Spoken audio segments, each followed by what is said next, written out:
Hello मॅडमनो, मी ज्योति madam तुमसाठी घेऊन येते most important chapter chemical thermodynamics. इसमें आने वाला है टाइप ऑफ सिस्टम। सिस्टम तो आप सभी बच्चे जानते हैं, कितने टाइप के सिस्टम होते हैं? 3 टाइप्स के। कौन सा? Open system, close system and isolated system.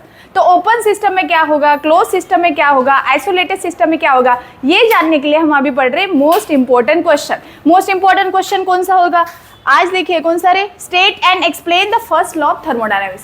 अब फर्स्ट लॉ ऑफ थर्मोडायनेमिक्स में क्या एक्सप्लेन किया है कि जो यूनिवर्स की एनर्जी होती है रिमेन्स कांस्टेंट, ना उसको क्रिएट कर सकते ना इसको डिस्टॉर्ट कर सकते, हम एक दूसरे को क्या कर सकते बेटा, transfer.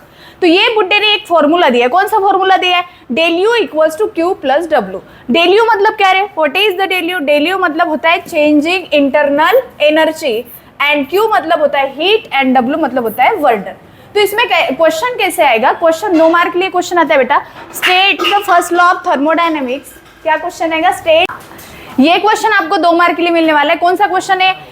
State and explain the first law of thermodynamics. First law of thermodynamics बुड्ढे ने क्या बोला है कि यूनिवर्स की एनर्जी रिमेन्स कांस्टेंट, ना उसको क्रिएट कर सकते ना डिस्टोर कर सकते, हम एक दूसरे को क्या कर सकते बेटा, इसको ट्रांसफर कर सकते। उसने एक बेस्ट फॉर्मूला दिया है। क्या फॉर्मूला दिया है? Del U equals to Q plus W. तो what is the del U? Del U मतलब होता है चेंजिंग इंटरनल एनर्जी। क्यू मतलब क्या होगा बेटा? क्यू मतलब होता है हीट, एंड डब्ल्यू मतलब होता है वर्क डन। अब यहाँ पे work done by the system and work done on the system, ये डिपेंड करते हैं तुम्हारे वर्क के ऊपर। तो ये तुम्हारा 2 मार्क के लिए क्वेश्चन आता है। इसमें और क्वेश्चन आता है bye using the various process. आपके पास कितने टाइप की प्रोसेस होती है? 5 टाइप की प्रोसेस होती है। हम कितने पढ़ते हैं? 4 टाइप के प्रोसेस। तो अभी हम बढ़ेंगे नेक्स्ट क्वेश्चन की तरफ। ये क्वेश्चन तुम्हारा मोस्ट इंपॉर्टेंट है, एमसीक्यू में आ चुका है, जेईई नीट में ये क्वेश्चन आता है, और साथ साथ में बोर्ड में 3 मार्क के लिए क्वेश्चन मिलेगा। कौन सा क्वेश्चन है? Bye using the first law of thermodynamics various process. इसमें क्या करना है बेटा? वेरियस प्रोसेस आपके पास वैसे 5 है, लेकिन हम क्या है इसमें कौन से कितने अप्लाई करते हैं? 4 अप्लाई करते हैं। पहला कौन सा होता है? आइसोथर्मल। उसके बाद क्या होगा रे? एडियाबैटिक। उसके बाद आइसोकोरिक एंड आइसोबारिक। तो ये हम पहले भी पढ़ चुके हैं, लेकिन इसमें क्या क्वेश्चन बोला है कि by using the first law of thermodynamics. किसका यूज करके पढ़ना है? First law of thermodynamics. First law का फॉर्मूला क्या बोला था? Del U equals to Q plus W. तो सबसे पहले देखो हम क्या पढ़ रहे? Isothermal process. आइसो का मतलब होता है सेम, और थर्मल मतलब क्या होता है? टेम्परेचर। तो इसमें क्या कांस्टेंट रहेगा? तो क्या कांस्टेंट रहेगा? Del T equals to 0 and del U equals to 0। मतलब डेल टी मतलब क्या? Changing temperature remains constant, and del U मतलब क्या बड़ा?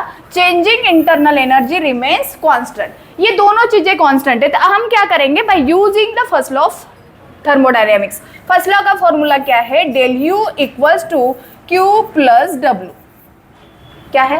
Del U equals to Q plus W. अब आपके पास टेम्परेचर तो ये फॉर्मूले में अप्लाई नहीं है, लेकिन आपके पास यू है, तो हम क्या करेंगे? यू की वैल्यू यू की जगह रखेंगे। यू की वैल्यू क्या है? 0। यहाँ पे क्या लिखोगे बेटा? क्यू प्लस डब्ल्यू है। तो हम इसका आंसर क्या लिख सकते हैं? ऐसे भी लिख सकते हैं। यहाँ पे जब हमने क्यू इधर लिखा तो डब्ल्यू किस में जाएगा बेटा? Minus W. क्या गया? Minus W. जब आपके पास हीट इंक्रीज होगी तो work done by the system. क्या आएगा? Work done by the system. चलो हम अभी बढ़ते हैं एडियाबैटिक की तरफ। ये मोस्ट इंपॉर्टेंट है, एडियाबैटिक।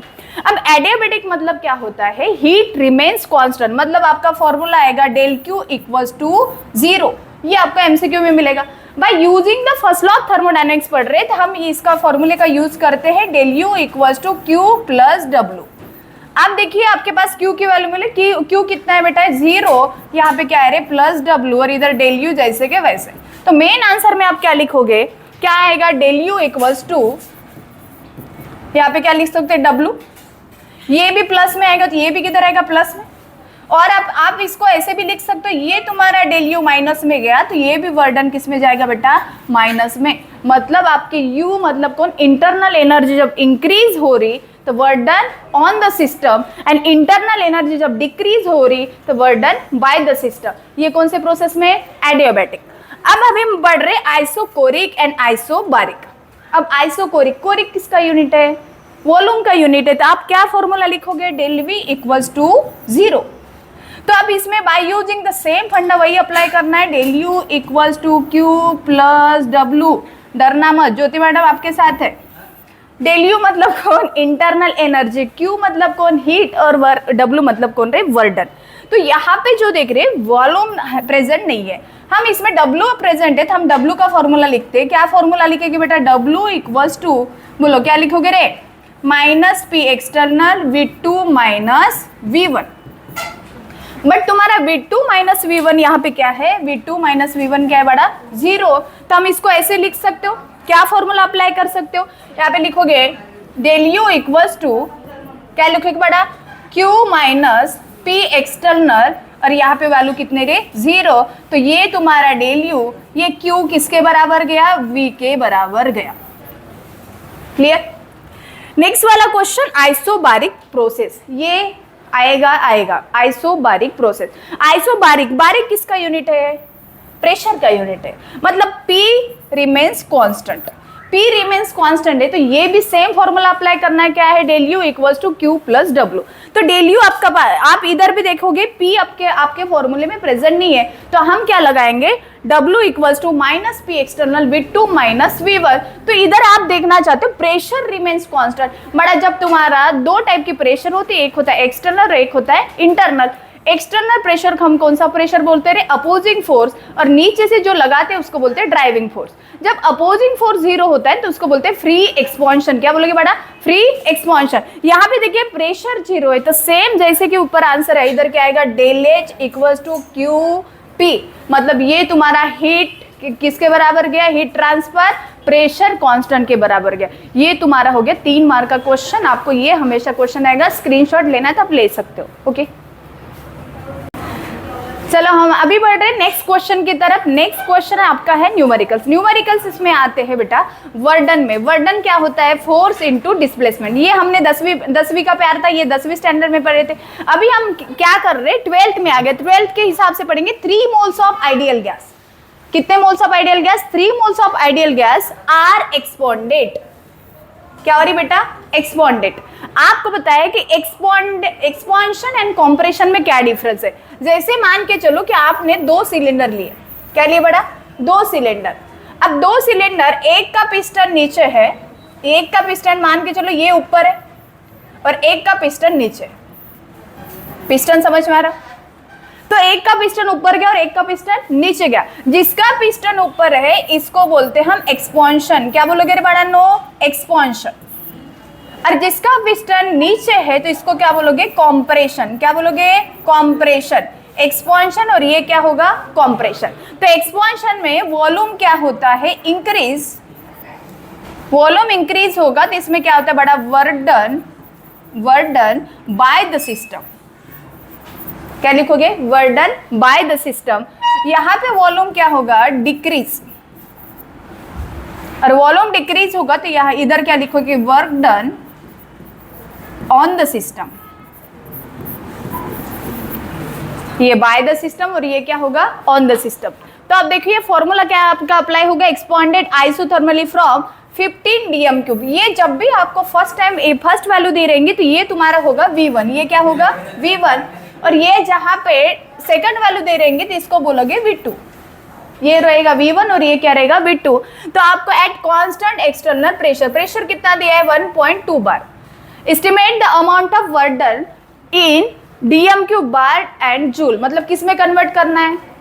जूल में कन्वर्ट करना है। किससे? dm³ बार से। तो सबसे पहले कन्वर्शन पढ़ लो। क्या होता है रे बड़ा? 1 dm³ मतलब कितना होता है? 100 जूल। कितना होगा बड़ा? 100 जूल। 5 dm³ मीन्स आपका कितना आएगा यहाँ पे? 500 जूल। ये कन्वर्शन आ गया तो आपका आंसर लग जाएगा। देखिए अब इसमें सॉल्यूशन क्या होता है? इसका फॉर्मूला आप कैसे लिखोगे? सॉल्यूशन सबसे पहले फॉर्मूला पता होना चाहिए। किसका फॉर्मूला? प्रेशर का, वर्डन का फॉर्मूला। वर्डन क्या होता है? W equals to minus P external V2 minus V1। बराबर। आपके पास W मतलब वर्डन, आपको वर्डन को कैलकुलेट करना है। माइनस पी एक्सटर्नल मतलब होता है बेटा अपोजिंग फोर्स। कौन सा फोर्स रे? अपोजिंग फोर्स जो आपको दिया है। यहाँ पे V2 कौन है? V2 मतलब होगा फाइनल वैल्यू और V1 मतलब होगी इनिशियल वैल्यू। तो इसमें क्या है? V2 माइनस क्या करना है? V1। तो आपका फॉर्मूला यही अप्लाई होगा, W equals to minus P external V2 minus V1। तो बड़ा यहाँ पे वैल्यू को पुटअप करो। W equals to minus P external की वैल्यू कितनी दी बेटा? 1.2 बार। यहाँ पे क्या करोगे, V2 कितना दिया है, सेकंड वाली वैल्यू देखिए कितना 20 dm क्यूब, और इधर क्या आएगा माइनस 15 dm क्यूब, इधर कौन 20 dm क्यूब और इधर किधर कितना आएगा 15 dm क्यूब। आप देखो रे आंसर कितना मिलेगा, अरे 20 माइनस 50 कितना होता है रे 5, W इक्वल्स टू ये आएगा -1.2 इंटू 5 बराबर। तो आपका आंसर मिलेगा W इक्वल्स टू कितना आएगा रे बड़ा -6, कितना आएगा -6, किस में है -6 dm क्यूब बार में है।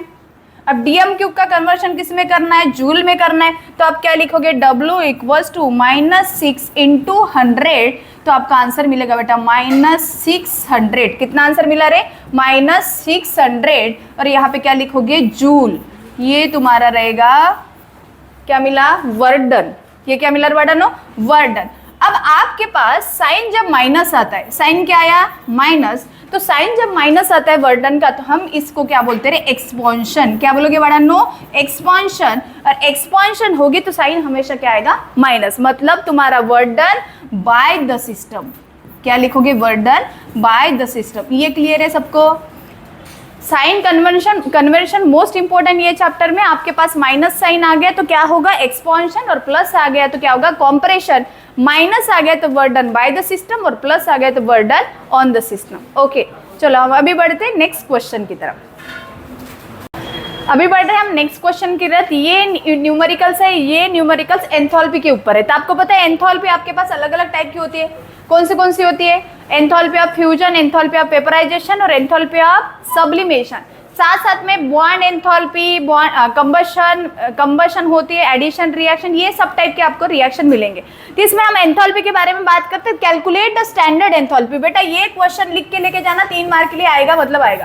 क्या बोला रे कैलकुलेट द स्टैंडर्ड एंथैल्पी। अब कैलकुलेट द स्टैंडर्ड एंथैल्पी, और इसमें क्या बोला है उसके बाद ऑफ रिएक्शन, रिएक्शन दी है, गिवन रिएक्शन कौन सी दी बेटा, ये रिएक्शन दी है 2 टाइम्स C2H6 प्लस यहाँ पे क्या मिला रे O2, और इधर क्या मिलेगा CO2 प्लस H2O।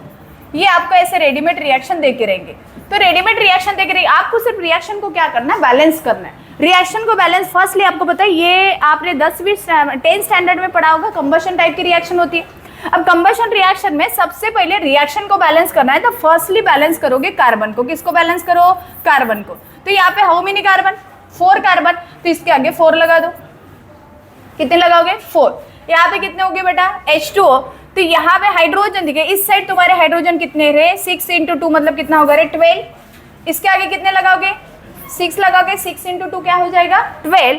अब ऑक्सीजन की बारी है, तो ऑक्सीजन को बैलेंस करने के लिए यहाँ पे 4 × 2 मतलब कितना होगा बेटा इधर 8, और यहाँ पे 4 × 6 और 8 + 6 कितना होता है बड़ा, 8 + 6 कितना होगा रे 12 आएगा। 12 होता क्या 14 होता, 14 होता, तो 12 क्यों बता है, आंसर कितना आएगा 14। तो यहाँ पे क्या लिखोगे 7, इस साइड की तरफ लिखोगे 7। क्लियर है। तो इधर आंसर क्या मिलेगा, ये रिएक्शन तुम्हारे बैलेंस हो गए। ओके मैथ्स थोड़ा अच्छे से पढ़ लो बेटा, मैथ्स तुम्हारा वीक है पूरा का पूरा, मैथ्स वीक है मतलब केमिस्ट्री नहीं आएंगी।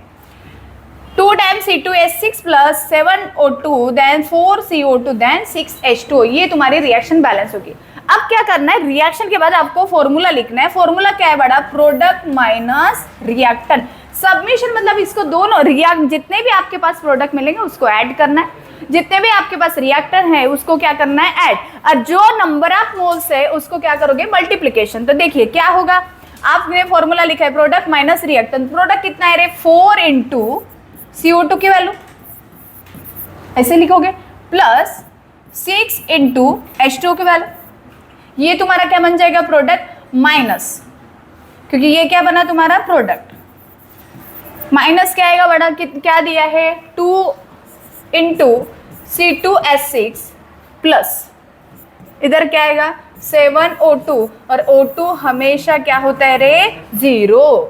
तो यहाँ पे CO2 की वैल्यू देखिए 4 × CO2 की वैल्यू कितनी दी है, CO2 की वैल्यू देखिए -393.5। आप तब तक कैलकुलेशन करते रहिए, kilo joule plus 6 × H2O, H2O कितने दिए बेटा 6 दिए, तो H2O की वैल्यू देखिए यहाँ पे कितने दिए -285.8 काजू किलो जूल। अरे इधर क्या आएगा, ये अब हो गया प्लस, इधर कौन आएगा रे माइनस, इसकी वैल्यू किसकी है अभी 2 इंटू C2H6 की वैल्यू दी है बेटा -84.4 kilo joule and plus O2 की वैल्यू ऑलवेज 0। आपको निकालना क्या है 4 इंटू -393.5 कितना होता है -1574 बराबर, प्लस इसका कितना आएगा 1714 पॉइंट में 0.8 माइनस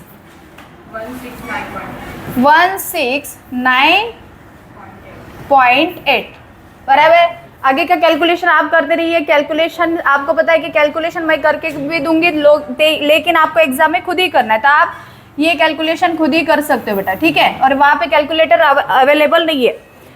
-1574 प्लस 1714 माइनस 0.8 माइनस 1698 आपका डेलेज एंथैल्पी का आंसर कितना मिला रे -3119 किलो जूल मिला।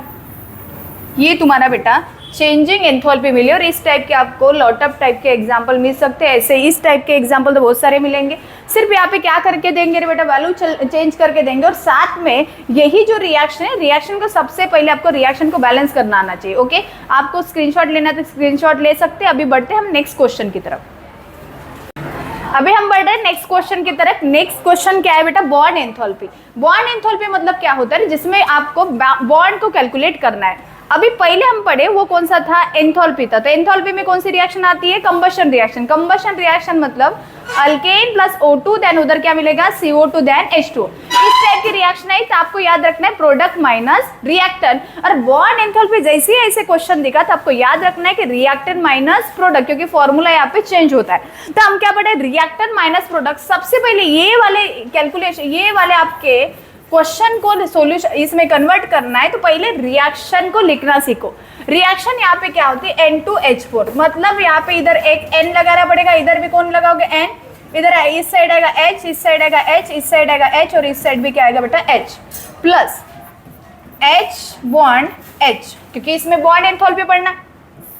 इस साइड क्या आएगा रे ट्वाइस NH3, मतलब कितने आएंगे NHHH। आप ऐसे भी लिख सकते हो इसको NHH। क्लियर है, ये तुम्हारी रिएक्शन हो गई। नेक्स्ट वाला आपने इसके बारे में पढ़ना है तो आपका फॉर्मूला आएगा del H equals to submission of reactant minus product. Del H equals to submission of reactant minus product. आपको क्या करना है प्रोडक्ट रिएक्टेंट माइनस प्रोडक्ट, और पहले क्वेश्चन में क्या पढ़े थे प्रोडक्ट माइनस रिएक्टेंट। तो हाउ मेनी बॉन्ड, इसमें बॉन्ड को देखना है। तो यहाँ पे देखिए आपको NH की वैल्यू दी है, किसकी वैल्यू दी है NH की वैल्यू दी है, HH की वैल्यू दी है और साथ में NN की वैल्यू दी है। तो यहाँ पे NH की वैल्यू मतलब 1 2 3 4 कितने बॉन्ड है NH के 4, तो आप लिखोगे 4 इंटू NH बॉन्ड, ऐसे लिखोगे प्लस उसके बाद कौन सा बॉन्ड होगा HH बॉन्ड आएगा, NN बॉन्ड आएगा। HH बॉन्ड कितने रे बड़ा, इधर HH बॉन्ड हो गए, ये सिंगल बॉन्ड है मतलब 1 इंटू HH बॉन्ड। सेकेंड वाला फॉर्मेशन प्लस आपका अभी कौन सा बॉन्ड बचा NN बॉन्ड, तो NN बॉन्ड कितने होंगे 1 इंटू NN बॉन्ड। 1 लिखने की कोई नीड नहीं, आप लिख सकते हो। उसके बाद ये तो हो गया तुम्हारा रिएक्टेंट। अब क्या लिखना है प्रोडक्ट। प्रोडक्ट कितना आएगा, यहाँ पे कोई है क्या N सभी कौन से बॉन्ड है NH बॉन्ड। टोटल कितने बॉन्ड है यहाँ पे प्रेजेंट है 6, और यहाँ पे आएगा ट्वाइस इंटू और कितने 6 इंटू NH बॉन्ड। आप क्या लिख सकते हो 6 इंटू NH बॉन्ड। ये आपका क्या होगा रिएक्टेंट और इस साइड क्या आएगा प्रोडक्ट। अब आप इसके क्या करोगे वैल्यू पुटअप करोगे, यहाँ पे क्या आएगा 4 इंटू NH की वैल्यू कितनी दी है, कितनी दी है बड़ा 389 काजू प्लस HH की वैल्यू कितनी है वहाँ पे 1 ही है, तो इसमें डायरेक्ट वैल्यू पुटअप करो कितना आएगा 435। ये तुम्हारा कौन सा बॉन्ड रहेगा HH बॉन्ड। इसमें प्लस NN बॉन्ड कितना है, NN बॉन्ड दिया है बेटा इसमें 159 किलो जूल। अब क्या करोगे माइनस 6 इंटू कितना आएगा NH बॉन्ड की वैल्यू दी है और वैल्यू सेम लिखनी है, कहाँ पे लिखी है यहाँ पे 389। आप इसको इजी सिंप्लीफिकेशन करने के लिए यहाँ पे 4 दिया है, इधर 6 दिया है, मतलब ये NH बॉन्ड कैंसिल हो सकता है, तो यहाँ पे आप लिख सकते हो -2। क्या लिख सकते हो बड़ा? -2। तो इसका कैलकुलेशन बताए, क्या आंसर आएगा बोलो? टोटल आपका आंसर क्या मिलेगा? -184। क्या मिलेगा बड़ा? -184 किलो जूल। ओके, तो ये तुम्हारा मेन आंसर आएगा और ये तुम्हारी होगी बॉन्ड एंथैल्पी। ओके, हेलो बड़ा, अभी हम बढ़ रहे मोस्ट इंपॉर्टेंट क्वेश्चन की तरफ। कौन सा क्वेश्चन? 1 और 2 मार्क्स। सबको एक्सपेक्टेशन होता है कि मुझे 1 या 2 मार्क के क्वेश्चन मिलने चाहिए, तो हम लेके आ रहे हैं अभी। कौन सा? Define the state function and path function. ये क्वेश्चन आएगा, मतलब आएगा स्टेट फंक्शन और path function. State function depend होता है इनिशियल कन्वर्ट टू फाइनल, मतलब ओनली डिपेंड्स ऑन स्टेट, और path function only depend on path. For example इसका क्या लिख सकते हो? Work and heat. क्या लिख सकते हो बड़ा इसको? वर्क एंड हीट, मतलब W, और इधर क्या लिख सकते हो? Q। ओके, यहाँ पे स्टेट फंक्शन में आपके क्या क्या आएंगे? एंथैल्पी आएंगे, एंट्रोपी आएंगे, इंटरनल एनर्जी आएंगी, वॉल्यूम आएगा, टेम्परेचर आएगा, प्रेशर आएगा। इस टाइप का आपको डिफाइन करना है। ये एक तो क्वेश्चन 1 मार्क के लिए मिलेगा या 2 मार्क के लिए मिलेगा। Next question most important, extensive property and intensive property. What is the extensive and what is the intensive? ये आप देखोगे क्वेश्चन के अंदर ही आंसर है। कैसे? एक्सटेंसिव, और इधर कौन है बड़ा? IN मतलब होता है इंडिपेंडेंट, मतलब नहीं होता, मैं आपको थे इसमें शॉर्ट में पढ़ा रही हूँ। IN मतलब होगा इंडिपेंडेंट, मतलब किसी के ऊपर डिपेंड नहीं, और ये इसके अपोज क्या होगा बेटा? डिपेंडेंस। मतलब एक्सटेंसिव प्रॉपर्टी का आप क्या लिखोगे? डिफाइन एक्सटेंसिव प्रॉपर्टी मतलब depends on amount of substance या अमाउंट ऑफ मैटर। किसी ना किसी के ऊपर डिपेंड रहेगा, उसको क्या बोलोगे? एक्सटेंसिव। और किसी के ऊपर डिपेंड नहीं, उसको क्या बोलोगे बड़ा? इंटेंसिव। फॉर एग्जांपल इंटेंसिव का क्या लिख सकते हो? Temperature, pressure, melting point, boiling point, ये किसी के ऊपर डिपेंड नहीं है। लेकिन डिपेंड वाले क्या लिखोगे रे? वॉल्यूम लिखोगे, मास लिखोगे बड़ा, ये सब क्या है? डिपेंड है। तो ये प्रॉपर्टी कौन सी कहलाएगी रे? एक्सटेंसिव, और ये प्रॉपर्टी कहलाएंगी इंटेंसिव। अब नेक्स्ट क्वेश्चन क्या होता है? Types of system. Very very important. कौन सा? Types of system. Types of system कितने टाइप के होंगे? 3। टोटल कितने सिस्टम है? 3। हम किसके अंदर काम कर रहे हैं? यूनिवर्स के अंदर। अब टाइप्स ऑफ सिस्टम में आपके पास पहला सिस्टम होता है ओपन सिस्टम, दूसरा होता है क्लोज सिस्टम, और तीसरा होता है बेटा आइसोलेटेड सिस्टम। अब इसको सभी ये सिस्टम के लिए सभी को मोदी जी को याद रखना है। अब मोदी जी का कप, मोदी जी का चाय, सबसे पहले आपको कप लेना है, कप के अंदर चाय भरनी है, और चाय तो सबको पता है कि गर्म चाय अच्छी लगती है। तो चाय डालने के बाद वो चाय की एनर्जी क्या होंगी? रिलीज होंगी या नहीं होंगी? एनर्जी रिलीज होंगी, मैटर चेंज होगा। जिसके अंदर मैटर एंड एनर्जी चेंज होती है उसको बोलते हैं बेटा ओपन सिस्टम, क्योंकि चाय होंगी ठंडी और क्वांटिटी उसकी क्या होंगी रे? कम। क्लोज सिस्टम की बात करोगे जिसमें दोनों के दोनों चेंज होंगे, इसमें मैटर एंड एनर्जी चेंज होती है, उसको बोलते हैं हम ओपन सिस्टम। क्लोज सिस्टम की बात करोगे तो ये आएगा क्लोज कप ऑफ टी। इसके अंदर हमने मैटर भरा है, और ये जो मैटर है आपको पता है मैटर की क्वांटिटी कम होने वाली है क्या? नहीं। लेकिन चाय ठंडी होगी तो इसमें क्या होता है बड़ा? एनर्जी चेंज, और मैटर डू नॉट चेंज। इसको क्या बोलोगे रे? Close system. आइसोलेटेड की बात करोगे तो सभी के पास अभी थर्मोस की बोतल है, तो इसमें आप देखोगे ठंडा पानी डालोगे ठंडा रहेगा, और गर्म डालोगे तो गर्म रहेगा। इसमें ना कोई ना एनर्जी चेंज होगी ना मैटर चेंज होगा। इस वाले टाइप को बोलते हैं आइसोलेटेड सिस्टम। बट आपको ये क्वेश्चन 1 या 2 मार्क के लिए आएगा। ओके, नेक्स्ट पॉइंट पढ़ते हैं, define the Hess's law constant heat submission. ये क्वेश्चन मोस्ट इंपॉर्टेंट है, हीज लॉ आएगा। देन क्वेश्चन आ सकता है derive the relation between the del H and del U. Del H मतलब चेंजिंग एंथैल्पी, और डेल यू मतलब होता है इंटरनल एनर्जी। देन क्वेश्चन आ सकता है define the enthalpy of phase transition. Enthalpy of phase transition कितने टाइप के? 3 टाइप के। एक होता है फ्यूजन, एक होता है वेपराइजेशन, और एक होता है बड़ा सब्लिमेशन। और साथ में आपको क्वेश्चन आएगा डिफाइन द एंट्रोपी। इस टाइप के आपको 1 मार्क या 2 मार्क के क्वेश्चन आएगा। यही क्वेश्चन करके जाएगा, ये ज्योति मैडम का वादा है, यही क्वेश्चन आएंगे 2026। ओके।